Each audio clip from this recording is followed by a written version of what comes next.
जय हिंद बच्चों। इसके पहले हम कार्बनिक रसायन पढ़ रहे थे और 3 वीडियो देखे थे। 2 वीडियो में हम बात किए थे हाइड्रोकार्बन के बारे में, हाइड्रोकार्बन क्या होता है और इसके व्युत्पन्न, हाइड्रोकार्बन प्लस इसके व्युत्पन्न डेरिवेटिव क्योंकि उसमें हम बताया था कि कार्बनिक रसायन को अगर समझना है पहले तो क्या पढ़ेंगे, हाइड्रोकार्बन और इसके व्युत्पन्न के बारे में बताया था। हाइड्रोकार्बन में बताए थे हम आपको कि हाइड्रोकार्बन जो होता है हाइड्रोजन प्लस कार्बन से मिलकर बना होता है, और व्युत्पन्न में बताया था कि अगर हाइड्रोजन और कार्बन के अलावा कोई और परमाणु या कोई ग्रुप दिखाई देगा तो उसको हम व्युत्पन्न कहेंगे। और व्युत्पन्न बनता किससे, ये बताया था कि जब हाइड्रोकार्बन से हाइड्रोजन को किसी परमाणु या ग्रुप द्वारा विस्थापित कर देते हैं तो किसका निर्माण होता है, व्युत्पन्न का निर्माण होता है। यानी जो यौगिक बनेगा उसको हम व्युत्पन्न कहेंगे, हाइड्रोकार्बन का अगर क्या बोलेंगे, व्युत्पन्न कहेंगे। इस चीज़ों को हम बताया था। जैसे एग्जाम्पल भी एक दिखा देते हैं व्युत्पन्न में, C2H5OH, इसमें O लग गया है। हाइड्रोकार्बन की बात करें तो CH4C2H6, ये हाइड्रोकार्बन है। इस चीज़ों को हम पीछे बता चुके हैं। और उसके बाद हम चर्चा किए थे कि ऑर्गेनिक केमिस्ट्री क्या होता है, कार्बनिक रसायन क्या होता है, उसके परिभाषा के बारे में आपको हम बताए थे। और उसमें बताया था कि जो हमारा ऑर्गेनिक केमिस्ट्री है, कार्बनिक रसायन है, ओनली वो किससे किससे मिलकर बना है, हाइड्रोकार्बन और इसके व्युत्पन्न से मिलकर बना है। हाइड्रोकार्बन और व्युत्पन्न के यौगिक को मिला देते हैं तो समझ जाइए क्या बन जाता है, ऑर्गेनिक केमिस्ट्री। यानी जो ऑर्गेनिक केमिस्ट्री है उसमें हम हाइड्रोकार्बन और इसके व्युत्पन्न के बारे में अध्ययन करते हैं। अब हम आपको ये भी बताया था कि उसको पहचानेंगे कैसे, कौन सा ऑर्गेनिक केमिस्ट्री में यौगिक आता है, उसमें क्या क्या जुड़ा होगा तो उसको हम ऑर्गेनिक केमिस्ट्री में रख सकते हैं। तो आपको हम बताया था कि ऑर्गेनिक केमिस्ट्री में एक तो हाइड्रोकार्बन और इसके व्युत्पन्न होगा। ऐसे पहचान के लिए भी बताया था कि कार्बन उसमें हो सकता है, उस यौगिक में H हो सकता है, O हो सकता है, N हो सकता है, P हो सकता है, हाइलोजन हो सकता है,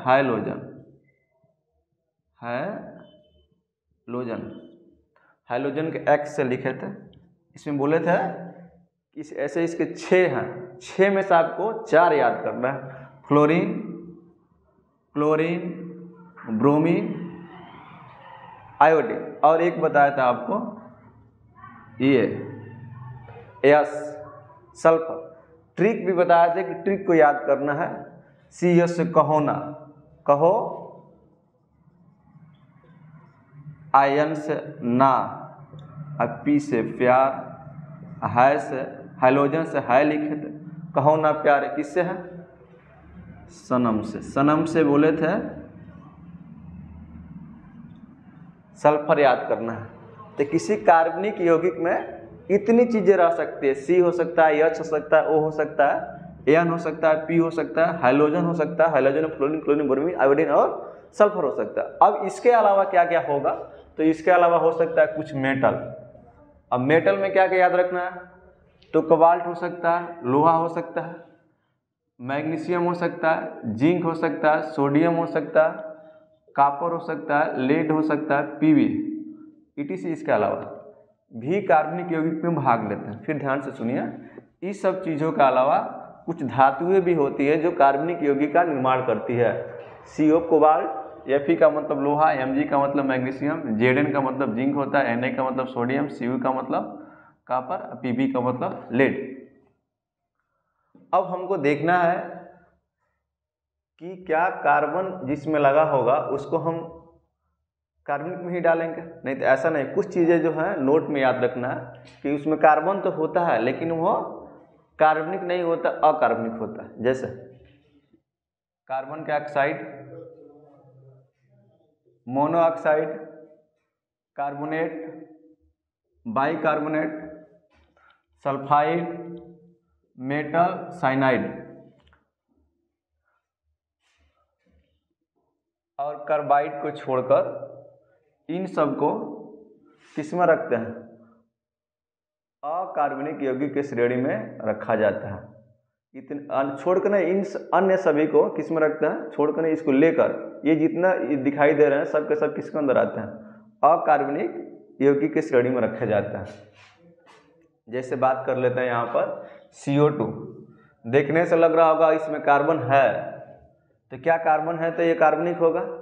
कार्बनिक नहीं होगा, ये क्या होगा? अकार्बनिक होगा। याद रखना है आपको ध्यान से। CO कार्बन मोनोऑक्साइड, नोट में भी यहाँ लिखा दिया। क्या ये कार्बनिक होगा? लग रहा होगा ये कार्बनिक होगा क्योंकि इसमें कार्बन है और O भी है, लेकिन फिर भी ये कार्बनिक नहीं होता है। क्या होता है? अकार्बनिक होता है। CO3 कैल्शियम कार्बोनेट इसका नाम होता है। तो इसमें देखिए अभी यहाँ बोले हैं कार्बोनेट। कार्बोनेट में जिसमें CO3 लगा होता है उसको हम बोलते हैं कार्बोनेट। CO3 लग गया तो क्या बोलेंगे? कार्बोनेट।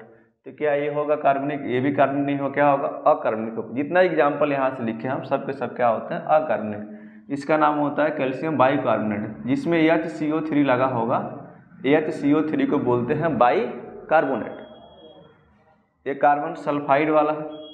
आगे भी लिखा है कि जिसमें सल्फाइड होगा वो भी क्या होगा? तो वो भी अकार्बनिक में जाएगा। कुछ मेटल साइनाइड, मेटल मतलब होता है धातु, और धातु के साथ अगर साइनाइड जुड़ा है, साइनाइड ग्रुप, CN मतलब लग गया, किसी को बोला जाता है CN को साइनाइड। देखिए यहाँ भी साइनाइड CN जुड़ा है और यहाँ भी CN जुड़ा है, तो ये हो गया साइनाइड, धातु के साइनाइड। तो इसको भी कहाँ रखना? लग तो रहा होगा कि इसमें C है, कार्बन है, तो इसमें किसको रखेंगे? कार्बनिक में रखेंगे, लेकिन इसको कार्बनिक में नहीं रखेंगे। किस में रखेंगे? अकार्बनिक में रखेंगे। यहाँ भी देखिए CO4 है, तो इसको भी कहाँ रखेंगे? अकार्बनिक में रखेंगे। कार्बाइड भी बताए होंगे आपको, कार्बाइड, कैल्शियम कार्बाइड यहाँ लिखे होंगे कि कार्बाइड को भी क्या रखा जाता है? कार्बनिक में नहीं, किस में रखेंगे? अकार्बनिक में रखेंगे। तो CaCO2 को भी अकार्बनिक में रखते हैं। यानी अगर जितना हम लिखे हैं एग्जाम्पल में, देखने से लगेगा कार्बन है, तो क्या उसको कार्बनिक में डालेंगे? तो कार्बनिक में नहीं डालेंगे, किस में डालेंगे? उसको अकार्बनिक में। ये जितने के जितने होते हैं एग्जाम्पल लिखे हैं सब के सब होते हैं इनऑर्गेनिक कंपाउंड, बोले तो हिंदी में अकार्बनिक यौगिक। अब जितने भी कार्बनिक यौगिक है, ऐसे तो कार्बनिक यौगिक आगे देखेंगे, मेथेन, एथेन, ये सब चीज़ों को आगे पढ़ना है। अब इसका कुछ गुण के बारे में, प्रॉपर्टी के बारे में देखते हैं क्या गुण होता है। देखिए तो पहला गुण क्या होता है? कार्बनिक गलनांक और क्वथनांक, बोले तो मेल्टिंग पॉइंट और बॉइलिंग पॉइंट दोनों निम्न होता है, लो होता है। देखिए गलनांक का मतलब क्या होता है? जिस ताप पर कोई ठोस से द्रव बन जाता है उसे गलनांक कहते हैं, और जिस ताप पर कोई द्रव से गैस बन जाता है उसे क्वथनांक कहते हैं। तो ये कार्बनिक यौगिक जितना होते हैं सबका गलनांक और क्वथनांक निम्न होता है। जैसे आपको एक एग्जाम्पल से हम समझा देते हैं। मोम को देखा होगा, मोमबत्ती जो हम दीपावली के समय जलाते हैं। मोम एक कार्बनिक पदार्थ है, कार्बनिक यौगिक है। तो उसको अगर हम थोड़ा सा भी टेम्परेचर देते हैं तो बहुत कम टेम्परेचर पर गल जाता है, गल कर पिघल जाएगा। अगर और ज़्यादा दे देंगे तो क्या बन जाएगा? वो जो पिघला है पिघल कर फिर वाष्प बनने लगेगा। यानी हम देखते ही हैं कि जो मोम होता है वो बहुत कम ताप पर गल जाता है और गलने के बाद से वो वाष्प बनने लगता है। इसलिए एग्जाम्पल मोम से आप समझ सकते हैं कि उसका गलनांक और क्वथनांक कितना कम है कि थोड़े से टेम्परेचर पर वो गल जाता है और फिर वाष्प बनने लगता है। वैसे किरोसिन तेल भी एक है, कार्बनिक यौगिक है। पेट्रोल भी कार्बनिक यौगिक है। थोड़ा सा उसमें माचिस डाल के इसे जलाइए, देखिए तुरंत क्या बन जाएगा? वो गैस के रूप में आग पकड़ लेगा। यानी उसका क्वथनांक क्या होता है? निम्न होता है, बहुत कम ताप पर वो जलने लगता है। अब ध्यान देना यह है कि यह प्रायः जल में अघुलनशील होते हैं, अघुलनशील होते हैं। एग्जाम्पल से समझ सकते हैं कि एग्जाम्पल में आप क्या कीजिए, इसके अभी बताएं आपको, किरोसिन या पेट्रोल क्या होता है? कार्बनिक यौगिक होता है। तो किरोसिन और पेट्रोल को आप क्या कीजिए, पानी में रखिए उसको। क्या वो पानी में मिल जाएंगे? क्या घुल जाएंगे पानी में? तो नहीं घुलेंगे। इस चीज़ को आप प्रैक्टिकली कीजिए। किरोसिन तेल को पानी में डालिए, देखिए मिल रहा है कि नहीं मिल रहा है। अच्छा, आपके घर में जो तेल आता है वो भी कार्बनिक होता है, उसको भी मिलाइए पानी में, देखिए मिल रहा है कि नहीं मिल रहा है। नहीं मिल पाएगा, मिल ही नहीं पाता। तो कार्बनिक यौगिक जितने होते हैं जल में अघुलनशील होते हैं, मतलब जल में घुलेंगे नहीं, लेकिन हाँ कुछ एक्सेप्शन है, याद रखना, अपवाद। जैसे यूरिया, एक्सेप्शन में याद रखना,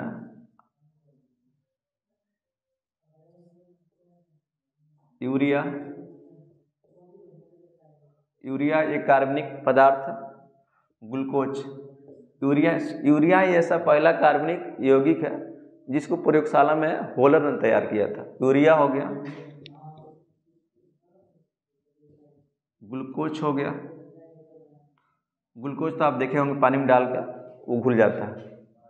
यूरिया भी खेत में जब आप छिड़कता है, ऐसा जब धान का सीजन रहता है या गेहूं का, जब उसको दिया जाता है तो पानी में इजीली मिल जाता है। यूरिया ग्लूकोज जो होते हैं पानी में घुल जाते हैं, तो एक्सेप्शन होता है। आगे कार्बनिक यौगिक ज्वलनशील होता है, माने जलेंगे। किरोसिन तेल को ही देखा होगा, जलते हैं। पेट्रोल को भी देखा होगा, जलने का काम करते हैं। एग्जाम्पल से देख लेते हैं, जैसे किरोसिन ये कार्बनिक होता है, जलता है। पेट्रोल भी जलता है, वैक्स, मोम बताएं अभी, दीपावली के समय जलाते हैं, वो भी जलने के काम में आता है। वुड, लकड़ी, एल्कोहल। अब एल्कोहल का कई सारा टाइप होता है, मेथनॉल, एथनॉल। एक एल्कोहल होता है जिसका नाम होता है एथनॉल, उसको हम पीने के रूप में भी यूज करते हैं, जिसको लोग शराब कहते हैं। अगर उसको हम जलाएंगे तो वो जल सकता है इजीली, ईंधन का काम करे। जैसे हम दिया जलाते हैं, वैसे अगर उसको जलाएं तो वो भी जलने का काम करेगा, एल्कोहल। ये भी ज्वलनशील होता है। ईथर भी क्या होता है, ज्वलनशील होता है। सीएनजी जो होता है, कंप्रेस नेचुरल गैस, इसका फुल नेम होता है। शहरों में जो गाड़ियां हैं कुछ सीएनजी से ही चलती है ताकि प्रदूषण कम हो सके। एलपीजी देखा होगा, लिक्विड पेट्रोलियम फायर्ड गैस जो होता है, ये आपका घरों में, हर किसी के घर में उपलब्ध है लगभग में। देखना जलने का ही काम करता है, एलपीजी होता है। तो इतना जो चीज़ें लिखे हैं ये सब के सब कार्बनिक है, तो क्या होता है, जलते हैं। इसलिए जितने भी कार्बन, इस एग्जाम्पल के माध्यम से समझ सकते हैं कि जितने भी कार्बनिक होंगे क्या होते हैं, ज्वलनशील होता है। दूसरा जो है, अगला गुण जो इसका 4 नंबर, दूसरा सॉरी, तो 4 नंबर जो है कहता है कार्बनिक यौगिक आइसोमेरिज्म, समयावता की घटना को प्रदर्शित करता है। अब इस समयावता क्या होता है, इसको एक एग्जाम्पल से समझ लेते हैं। CH3 CH2 CH3,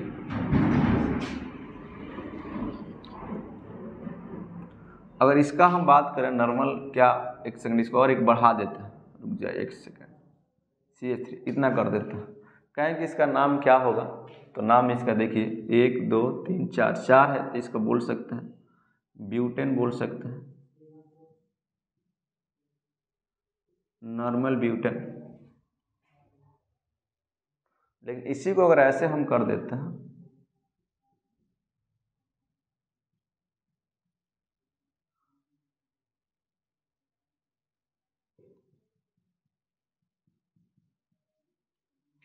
तो इसका नाम लिखेंगे, देखिए क्या होगा,